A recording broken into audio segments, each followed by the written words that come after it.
ఇవాళ ఢిల్లీకి రేవంత్, బట్టి విక్రమార్క, ఉత్తమ్ కుమార్ రెడ్డి వెళ్లనున్నారు. కాంగ్రెస్ సిఈసి సమావేశానికి హాజరు కానున్నారు నేతలు.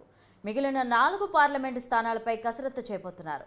పెండింగ్లో ఖమ్మం, వరంగల్, కరీంనగర్, హైదరాబాద్ స్థానాలున్నాయి. దానం నాగేందర్ను మార్చే అవకాశం ఉందంటూ ప్రచారం జరుగుతోంది. నేడు సిఈసి సమావేశంలో ఓ క్లారిటీ వచ్చే ఛాన్స్ ఉంది.